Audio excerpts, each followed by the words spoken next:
ಕರೆದ್ರಾ? ಏನಿದು?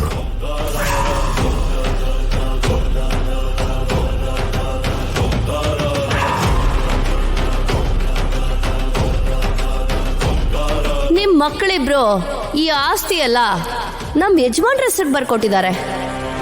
ನಿಮಗ್ ಹೆದರ್ಕೊಂಡು ಸುಮ್ನೆ ಹೇಳ್ತಾ ಇಲ್ಲ ನಾನು.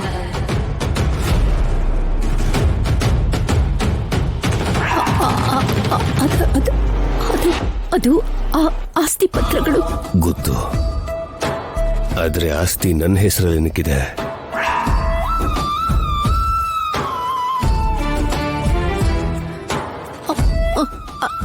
ಅದು ಅದು ಹೇಳು.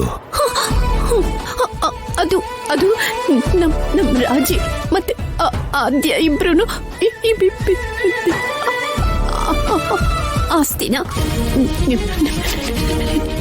ನಿಮ್ಮ ಹೆಸರಿಗೆ ಬರ್ತಿದ್ದಾರೆ ರೀ. ಏನಕ್ಕೆ ಬರುದ್ರು? ಆಸ್ತಿ ಬಗ್ಗೆ ಈ ಮಧ್ಯ ಯಾವ ಪ್ರಸ್ತಾಪನೂ ಬಂದೇ ಇಲ್ವಲ್ಲ ಮನೇಲಿ? ಇಲ್ಲ ಇಲ್ಲ, ಏನು ಬಂದಿಲ್ಲ. ಅದು ಅದು ಅದು ಅವರಿಬ್ರಿಗೂ ಆ ರೀತಿ ಆಲೋಚನೆ ಬಂತು ಅಂತ ಕಾಣುತ್ತೆ. ಅದಕ್ಕೆ ಹೀಗೆ ಮಾಡಿದ್ದಾರೆ ರೀ. ಯಾವ ಕಾರಣನೂ ಇಲ್ಲದೆ ಆಲೋಚನೆ ಏನಕ್ಕೆ ಬಂತು? ಇಬ್ಬರಿಗೂ ಮದುವೆ ಆಗಿದೆ.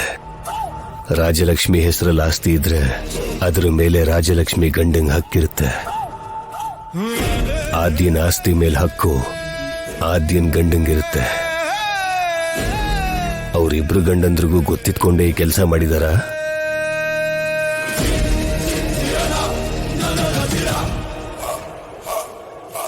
ಏನಾಯ್ತು ಜಾನಕಿ?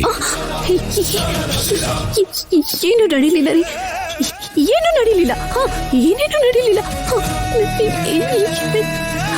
ಏನು ಆಗಿಲ್ಲ ಅಂದ್ರೆ ಕನಿಷ್ಠ ಪಕ್ಷ ನನ್ನ ಸಮ್ಮತಿ ತಗೊಳ್ದೇನೆ ಆಸ್ತಿನ ನನ್ನ ಹೆಸರಲ್ಲಿ ಏನಕ್ಕೆ ಬರುತ್ತ್ರಿ? ನೀನೇನೋ ಬಚ್ಚಿಡ್ತಿದೀಯ ಅಂತ ನನಗೆ ಅರ್ಥ ಆಗ್ತಿದೆ. ಪರವಾಗಿಲ್ಲ, ಹೇಳು ಜಾನಕಿ. ಅದು ಆಸ್ತಿ ನಿಮ್ಮ ಹೆಸರಲ್ಲಿ ಇದ್ಬಿಟ್ರೆ ಯಾವ ತೊಂದ್ರೆನೂ ಇರಲ್ಲ ಅಲ್ವಾ? ಅದಕ್ಕೆ ಇದಕ್ ಮುಂಚೆ ಏನಾದ್ರೂ ಆಸ್ತಿ ಬಗ್ಗೆ ಮಾತಾಡಿದಾರ? ಇಲ್ಲ ರೀ, ಯಾರು ಏನು ಮಾತಾಡಿಲ್ಲ. ಮಾತಾಡಿಲ್ಲ. ಮತ್ತೆ ಶಿವರಾಜು ಹೆಸರು ಮೇಲೂ ಬರ್ದಿರೋ ಹಾಗೆ